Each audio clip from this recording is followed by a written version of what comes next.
matter, Muley. After what them dusters done to the land, the tenant system don't work no more. They don't even break even, much less show a profit. Why, one man and a tractor can handle 12 or 14 of these places. You just pay them a wage and take all the crop. Yeah, but we couldn't do on any less than what our share is now. Well, the children ain't getting enough to eat as it is. And they're so ragged. We'd be ashamed if everybody else's children wasn't the same way.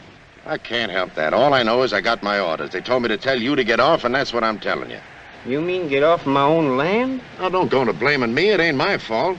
Whose fault is it? You know who owns the land, the Shawnee Land and Cattle Company. And who's the Shawnee Land and Cattle Company? It ain't nobody. It's a company. They got a president, ain't they? They got somebody who knows what a shotgun's for, ain't they? Oh, son, it ain't his fault because the bank tells him what to do. All right. Where's the bank? Tulsa. What's the use of picking on him? He ain't nothing but the manager, and he's half crazy himself trying to keep up with his orders from the east. Then who do we shoot? Brother, I don't know. If I did, I'd tell you. I just don't know who's to blame. Well, I'm right here to tell you, mister, there ain't nobody gonna push me off my land. My grandpa took up this land 70 years ago. My pa was born here. We was all born on it. And some of us was killed on it. Go on back. Go on back. I'm warning you. Go on back.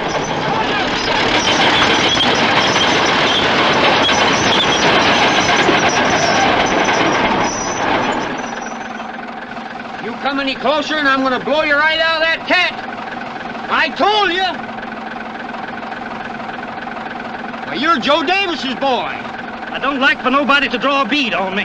Then what are you doing a thing like this for, against your own people? $3 a day, that's what I'm doing it for. I got 2 little kids at home, my wife's mother. Them folks gotta eat. First and only, I'll think about my own folks. What happened to other people, their own lookout. Yeah, but you don't understand, son. This is my land. Used to be your land, it's the continent's now. Have it your own way, son. But just as sure as you touch my house with that cat, I'm gonna blow you plumb to kingdom come. You ain't gonna blow nobody nowhere. First place, they'd hang in, you know it. For another, it wouldn't be 2 days before they'd send another guy up here to take my place. Now go on, get out of the way!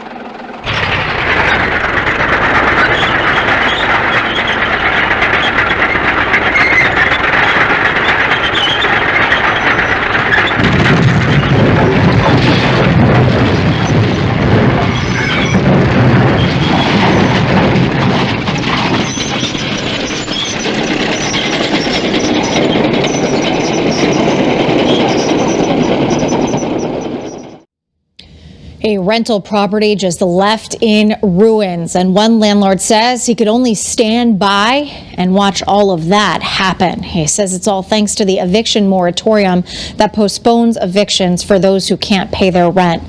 Channel 3 Eyewitness News reporter Courtney Zeller is joining us live from Bristol with this exclusive story. And Courtney, this is really something. Oh, Aaron, wait till you see this video. We're going to show you that in just a second. But we learned today that moratorium, by the way, has been extended. This is the apartment right behind me here. It's right up on that top floor. But basically, this landlord tried to evict a tenant well before COVID started. It was halted because of this order. Now he's dealing with a destroyed apartment. This is what the Pine Street apartment in Bristol used to look like. Freshly painted gray walls, clean appliances, and a newer looking bathroom. Not anymore. This is one of the small, unimpressive bedrooms. We think this is compound. Landlord David Haberfeld showed us around. Just generally made a mess and made sure to ruin the carpets. And that's not the worst of it. Red paint with rice has been thrown on walls, windows are broken, profanities are spray painted, and trash is everywhere.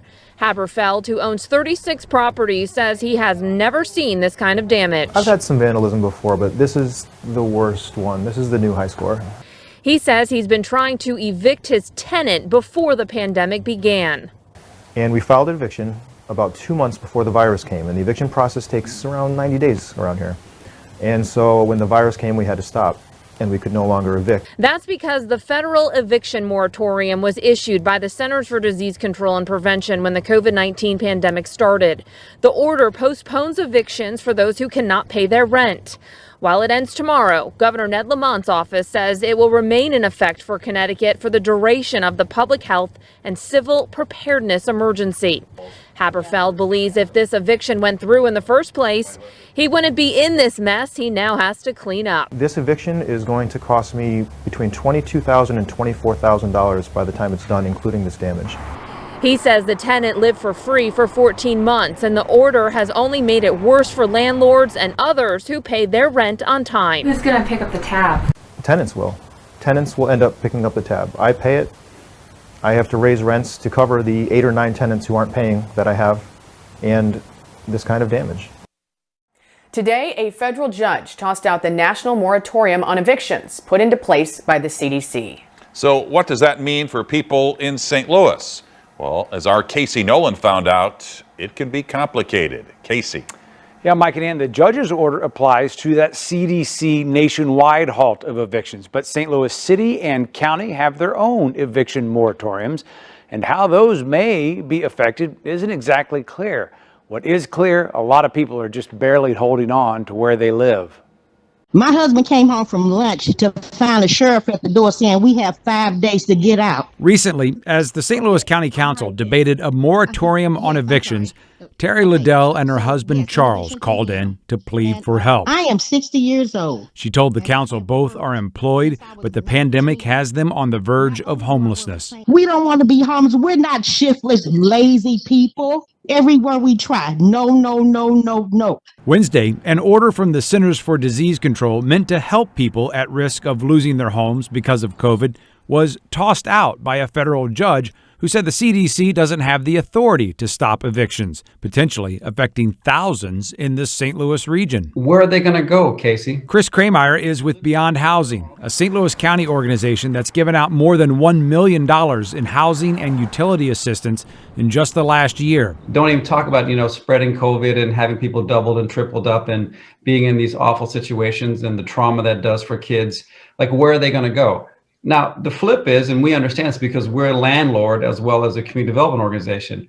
Landlords have done nothing wrong, right? Landlords should not be the ones who are being harmed here either. County Executive Sam Page tweeted that a local eviction moratorium just passed by the county council won't be affected by the federal ruling. But his office later referred questions to the courts, and so far, no response. And in the city, no word on what this ruling could mean from the mayor's office. The city courts told 5 on Your Side cases could be decided on an individual basis. But Krameyer says none of that is necessary if landlords and banks can just wait. Federal rent relief is on its way. All we need to do is just take our time, make sure everybody knows there's money in the system, people. It's going to be okay. We just have to, again, execute and have folks be patient and give us a little more time. He says renters and landlords both should reach out to the city or county for help applying for those funds. Now, in St. Charles County and most of the state, there is no local moratorium on evictions, so the loss of the CDC order could have more immediate consequences there. Lord, make us grateful for what we are about to receive for his sake. Amen. I seen you. You ate during grace. Just one little dab, just one teeny little old dab, that's all. Ain't he messy, though? I seen him gobbling away like an old pig. Why don't you keep your eyes shut during grace, you old... What's it say again, Uncle John? It says, plenty of work in California.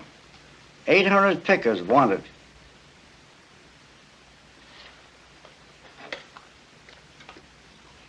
Wait till I get to California. I'm going to reach up and pick me orange whenever I want it. Or some grapes. No. There's something I ain't never had enough of. I'm going to get me a whole big bunch of grapes off in the bush, and I'm going to squash them all over my face and let the juice drain down off in my chin. Praise the Lord for victory. Maybe I'll get me a whole wash tub full of grapes and just sit in them and scrouge around in them until they're all gone. I sure would like that. I sure would like that. Get up there, Noah. Put his feet in there first, Tom. Easy now. Easy! Head over. Better throw something over and go home and get sunstruck. Howdy. Everything all set now? All right, let her go, Al.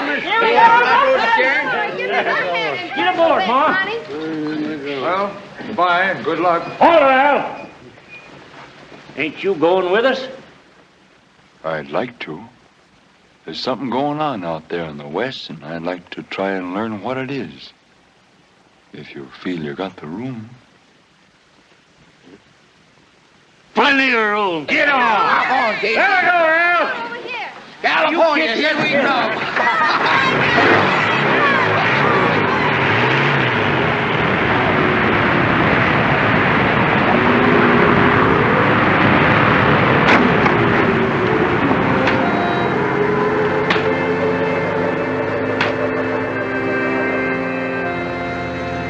Ain't you gonna look back, Ma? Give the old place a last look? We're going to California, ain't we? All right, then, let's go to California. Well, that don't sound like your Ma. You never was like that before. I never had my house pushed over before. Never had my family stuck out in the road. Never had to lose everything I had in life.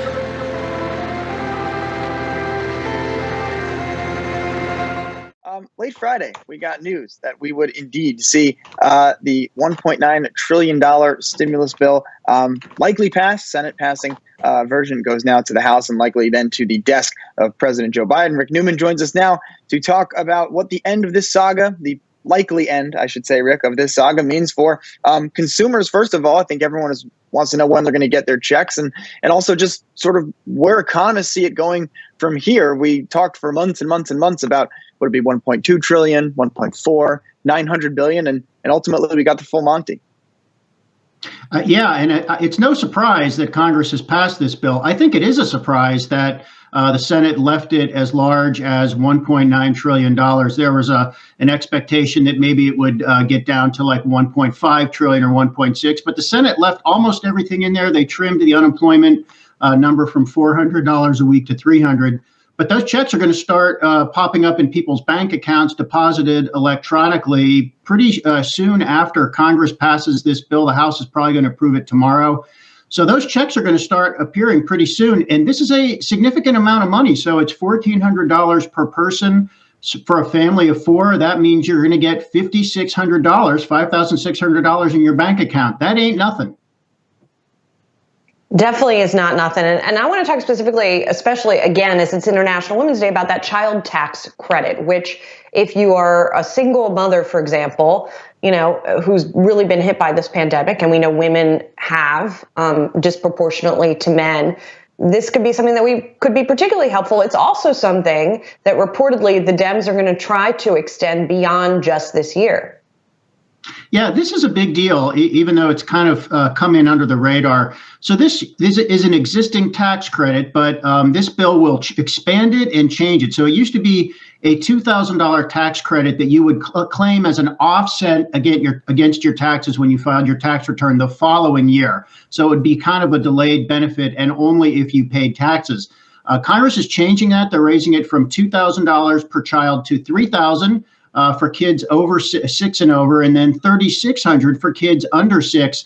And another big change is instead of waiting till the following year, the Treasury Department is actually going to just send out the amount that you are due on a monthly basis. And it's now what is called a refundable tax credit, which means that you get it whether you pay tax or not. So for everybody who qualifies, you're going to get $360 per child under 6, and then $300 per child 6 and over for 1 year. So that adds up to some significant money. And this is going to help people at the bottom of the income chain, people who aren't even earning enough income to pay taxes. And as you pointed out, Julie, it's a 1-year plan, but I think this is a test to see, is this politically popular enough that Democrats could possibly make this permanent in some fashion next year? And Rick, I wanted to just finally ask about that idea of what endures after this. And I know that you and I have discussed this over the last year. To me, it seems clear that sending Americans money, which, by the way, this isn't the first time that we've done it. It's just the first time we've sent 3 rounds of checks within 12 months.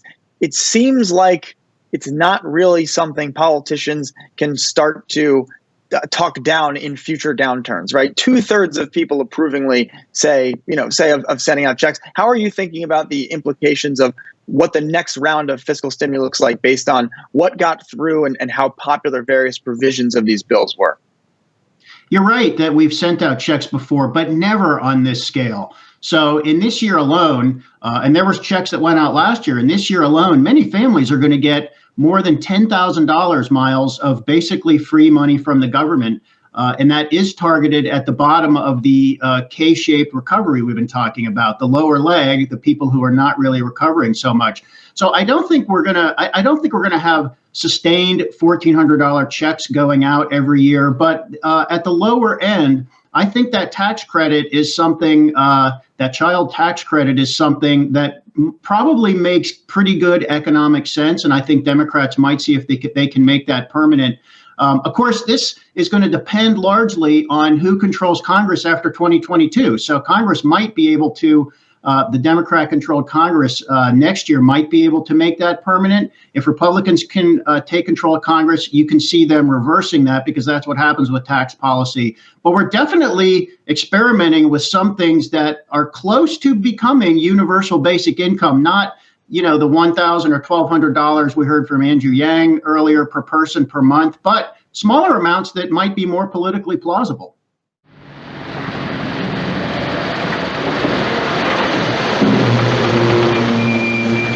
I gotta get out, I tell you. I gotta get out now.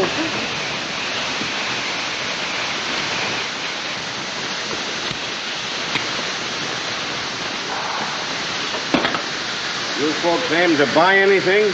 He wants some gas, mister. Got any money? What do you think? We're begging? I just asked, that's all. Well, ask right. You ain't talking to bums, you know. All in the world I done was ask. What kind of pie you got? Banana cream, pineapple cream, chocolate cream, and apple. Cut me off a hunk of that banana cream and a cup of java. Make it 2. 2 it is. Seen any good etchings lately, Bill? Well, this one ain't bad. A little kid comes late for school, and the teacher says, Jesus. "Could you see your way clear to sell us a loaf of bread, ma'am?" This ain't a grocery store. We got bread to make sandwiches with. I know, ma'am. Only it's for an old lady. No teeth. Got to soften it with water so she can chew it. And she's hungry. Why don't you buy a sandwich? We got nice sandwiches. Well, I sure would like to do that, ma'am. But the fact is, we ain't got but a dime for it. It's all figured out. I mean, for the trip. You can't buy no loaf of bread for a dime. We only got 15-cent loaves. Give 'em the bread. We'll run out before the bread truck comes. All right, then we run out.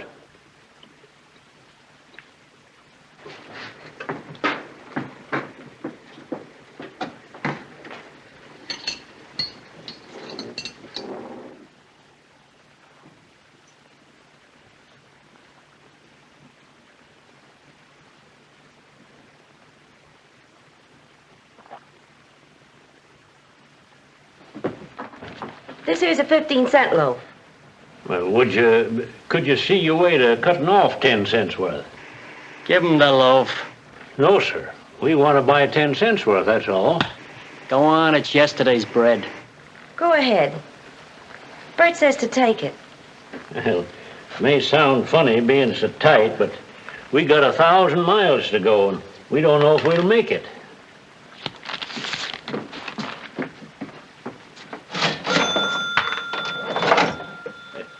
Is them penny candies, ma'am? Which ones? There, them stripy ones. Oh, them. Well, no. Them's 2 for a penny.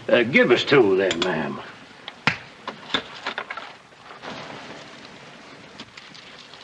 Go on, take 'em, take 'em. Thank you, ma'am.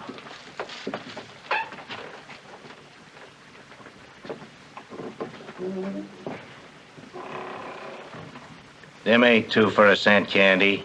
What's it to you? Them's a nickel apiece candy. The money is on the way, so when will it get to you? Tonight, Help Me Hank is taking you through the simple steps to track your stimulus payment. Money started hitting bank accounts over the weekend, but the Help Me Hank line is still full of calls from people asking about their money. There is an online tracking tool to help keep an eye on it, and consumer investigator Hank Winchester is here to walk us through how this works step by step. Hank. Jason, Karen, it is a great resource for those of you who are wondering, when is that money going to hit your account? Many Metro Detroiters will start seeing that $1,400 this week. Here's what you need to know. Want to know when your stimulus money is coming? You are not alone, but there is a tool to help you find out. The IRS has made it easy. Take a look. Right here on the IRS website, you can track when you will receive the payment. It's a process we walked our Lisa Robinson of Farmington Hills through today. You just put your social security number, your date of birth, your address, so street address, and your zip code. And after you do that, you hit OK. Right now, the IRS says our Lisa's payment is pending, but some people are already getting notifications in Metro Detroit that their payment could arrive as early as tomorrow. The $1,400 actually came in handy with rent, but also with paying for my classes so that I can continue my education. All you need to do is hop online, enter your social security number, your date of birth, your current address, and zip code, and the IRS will give you information about when you can expect that payment. However, we also want you to be cautious and beware. Make sure you're on the IRS website because scammers are looking for you. A lot of con artists out there, it's going to be calling, emailing, looking for your personal information. They don't need your personal information. They don't need your bank account numbers. They have everything they need. And we have put a direct link to the IRS website on the Help Me Hank page at clickondetroit.com. It's important that you update your information, especially if you didn't get the first or second stimulus checks. In fact, the last go around, 10 million Americans didn't receive money owed to them simply because their information was not up to date with the IRS. We're live here tonight. Hank Winchester, Help Me Hank. Good info, Hank. Thanks.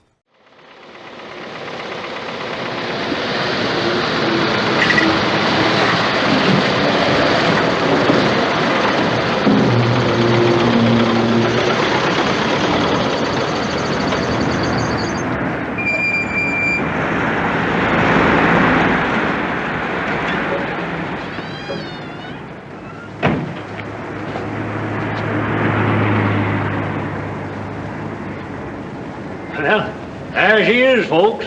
The land of milk and honey. California.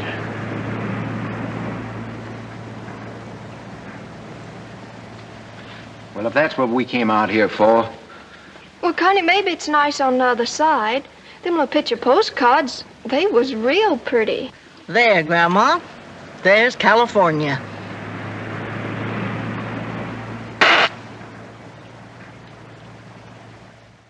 More cash for middle and low-income families could help 2 out of 3 Californians still struggling through the pandemic.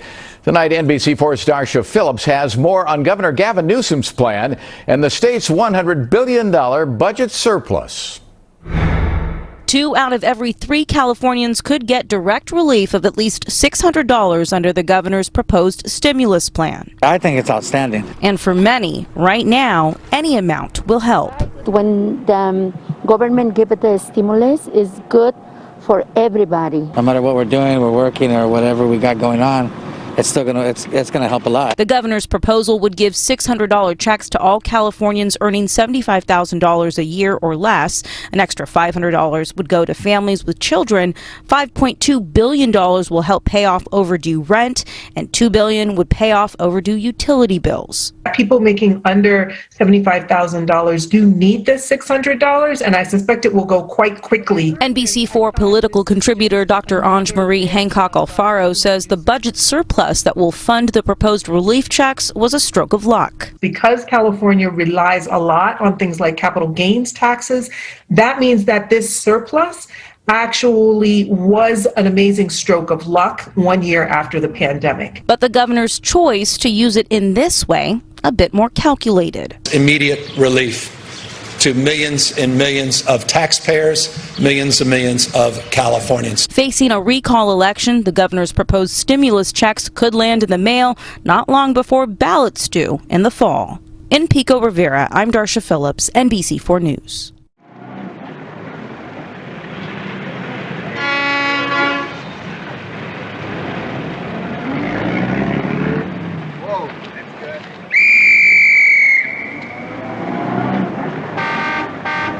How far you figure you're gonna get that way, pushing? Right here, we run out of gas. Where's the best place to get work around here? Don't matter what kind, either. If I seen one of them things, I seen 10,000 of them. Ain't it no good? Not here, not now. There was some picking around here about a month ago, but it's all moved south. Hey, what part of Oklahoma are you from, anyhow? Salisaw. Salisaw? Well, I come out from Cherokee County myself about 2 years ago. Cherokee County! Oh, you did? Oh, my Connie's folks here from Cherokee County. Well, you don't say. All right. Just don't go into it. What I gotta tell you is this. Don't try to park in town tonight. Just go right on out to that camp. If I catch you in town after dark, I gotta lock you up. But what are we gonna do? Well, Pop, that just ain't up to me. I don't mind telling you the guy they ought to lock up's the guy that sent them things out.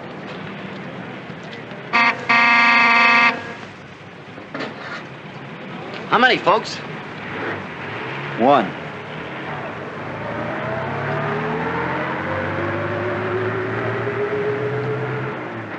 Tacos, one chili lime avocado, one cheese crisp. As business in the hospitality industry ramps back up, Need a food runner, please. there are real concerns from restaurateurs like Brian Ingram, who owns 4 different restaurants in St. Paul. It's so challenging right now trying to get folks that want to come back into the restaurant industry. Did you ever think at any point that this is where you would be post-pandemic? Never in a million years. We thought everybody'd be just kind of wanting to get back to work. And that's the issue. Many don't want to return to the industry after a year of shutdown. They make more money on unemployment than they do coming back to work. Met with capacity limits contributing to a decrease in extra wages. We have managers that have gotten completely out of it and gone into IT. We have one person that went and just got a real estate license during all of this. We're still down 100,000 jobs, and this is normally a 1 in 10 job industry in Minnesota, 300,000 jobs. For Ingram, thank you, sir. It's become a bidding war amongst those in the industry. People are paying more for cooks and more for servers and doing what they can to recruit and retain workers. We're doing incentives for our staff that if they bring somebody in and they make it 90 days, we'll give them $500. It's a matter of doing whatever it takes to survive. Oh yeah, looking good. As many restaurants potentially won't. Will you guys do a wet taco for me? If supply doesn't meet the demand. Some of these folks right now are having to close different day parts because they don't have enough workers. We want everybody to know that they're invited. We don't care if you've had experience or anything. We want to train folks and we want to work with folks. I know there's been a lot of discussion since Friday's report, that people are being paid to stay home rather than go to work. Well, we don't see much evidence of that. That is a major factor. We don't see that. Look, it's easy to say, the line has been, because of the generous unemployment benefits, that it's a major factor in labor shortages. Americans want to work. Americans want to work. As my dad used to say, a job's about a lot more than a paycheck. It's about your dignity, your place in the community, being able to look your kid in the eye and say everything's going to be okay. I think the people who claim Americans won't work, even if they find a good and fair opportunity, underestimate the American people. 20 days' work? Oh, boy. No, I'll be glad to get my hands on some cotton. That's the kind of picking I understand. Maybe 20 days work and maybe no days work. We ain't got it till we get it. What's the matter, Ma? Getting scared? Scared? Huh. I ain't never gonna be scared no more. I was, though. For a while, it looked as though we was beat. Good and beat. Looked like we didn't have nobody in the whole wide world but enemies. Like nobody was friendly no more. Made me feel kind of bad and scared, too. Like we was lost and nobody cared. You're the one that keeps us going, Ma. I ain't no good no more, and I know it. Seems like I spend all my time these days thinking how it used to be. Thinking of home. I ain't never going to see it no more. Well, Pa, a woman can change better than a man. A man lives sort of, well, in jerks. Baby's born or somebody dies and that's a jerk. He gets a farm or loses it and That's a jerk. With a woman, it's all in one flow like a stream. Little eddies and waterfalls, but the river, it goes right on. Woman looks at it that way. Well, maybe. But we sure taking a beating. I know. That's what makes us tough. Rich fellas come up and they die, and their kids ain't no good and they die out. But we keep a-coming. We're the people that live. They can't wipe us out, they can't lick us. We'll go on forever, Pa, 'cause we're the people.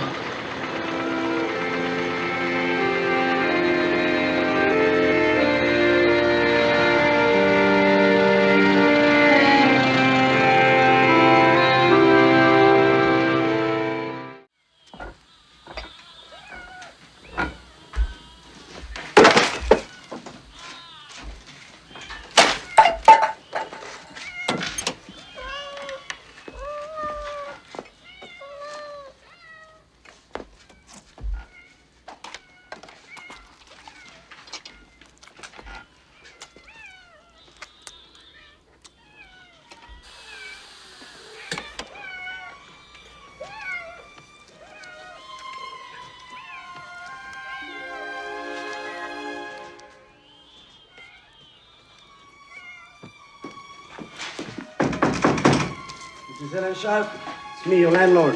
Open the door, please. Before you're in there, I have your final eviction notice. If you don't come out, I'm going to break the door. What are you doing here? And I have the police with me. If you don't open, we're going to break the door. Well?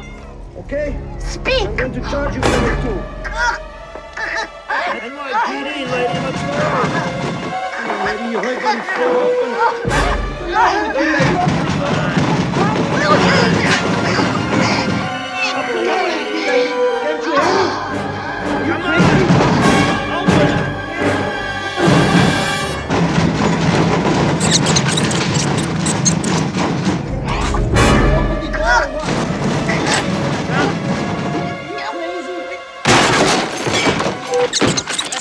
Okay, lady, listen up. You have the right to remain silent. If you give up the right to remain silent, anything you say can and will be used against you in a court of law. You have the right to speak nuts. To have the attorney present during the election. So desire cannot afford one. Come on, get her out of here. Get set for more money, possibly. There are reports of a fourth check, and we want to get you over to KCTV5's Kelly Taylor at the 5 Alert Desk. Good morning to you, Kelly. Good morning, Joe. Well, here's what we know right now. Congress is already working on the next COVID relief bill. 10 Senate Democrats want a fourth stimulus check, and if that happens, you wouldn't see that money until October. Now, this group also wants to keep extending unemployment insurance. The latest extension expires September 6th. No word yet on how much the checks would be or the eligibility requirements. Political watchers do predict, though, that the next relief package could carry an even bigger price tag than that $1.9 trillion bill recently passed by Congress.